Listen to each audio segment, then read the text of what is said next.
Hi everybody, it's Donna, your homegrown gourmet, with my sister Diane, the Good Enough Chef. I was thinking for that party that we're supposed to host this week, what about sliders? Sliders, that's a great idea. I have a recipe for a corned beef slider. I think it's really, really good. It has like a horsey kind of sauce to it.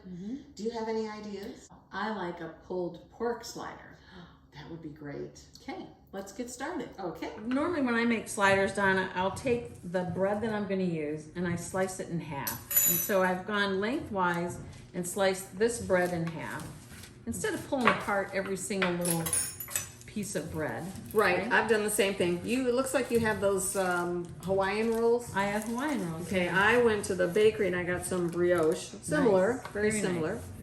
Doughy kind of bread, which Okay. I think is great for a slider because you want something you can hold on to that's not going to fall apart. It's not going to be too hard to eat. So what I like to do is I like to spread my bread with a little bit of butter. Okay.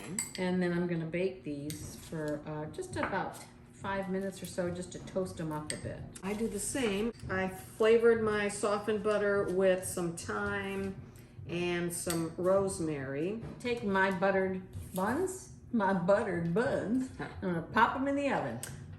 Ditto. 350 till it's toasty. 3 to 5 minutes. Okay. Buns are out of the oven. Nice and toasty.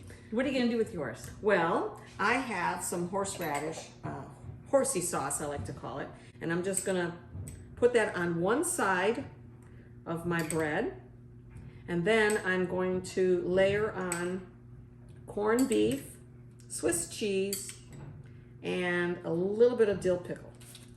What about you? Perfect. Well, I've got some pulled pork in barbecue sauce. I purchased this prepared, and I got this at the supermarket in the lunch meat section.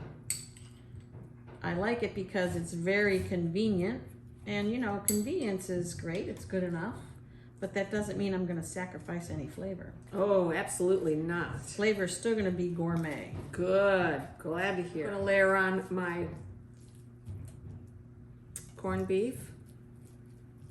And that's what I love about using the bread like this and not making individual sandwiches, because it just makes it so much easier to put it together, especially when you're doing a party. So I've got pulled pork and white cheddar.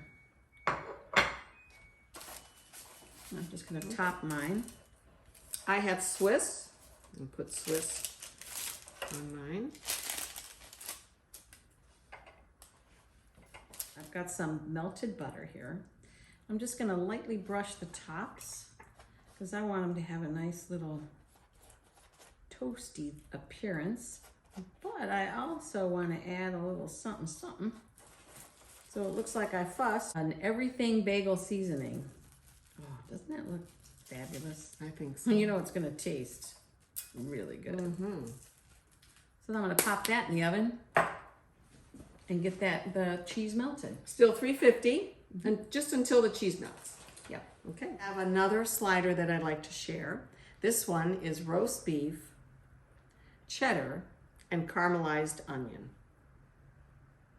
Same buttered bread that we used before. Layer that on. Who doesn't like a good roast beef sandwich? Next, a little caramelized onion.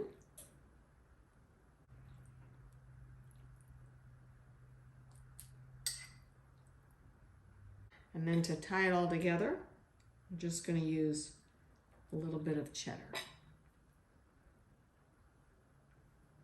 Flip that over. Same thing, 350, just until the cheese melts. Well, I just took these out of the oven. Boy, do they smell delicious. You can see that everything bagel seasoning on top. What I need to do is let this cool for a little bit. I'm gonna take the top off and I'm gonna add a little layer of coleslaw. And that is gonna take my little sliders over the top. Diane, quick, you have to taste one. So that, I forgot, I put the little dill pickle in there. Oh yeah. What do you take? I love it. Wow. I don't know if it's that, because it's like that brioche. Touchdown. I know, seriously. It is so darn good. High five. Yum. Thanks for watching. Don't forget to give us a like, follow, and subscribe to our YouTube channel. All of it. Gourmet are good enough. Yum. Enjoy. Thanks, Billy. That's Okay, listen. I'm not getting on the scale tomorrow. Don't make me do that.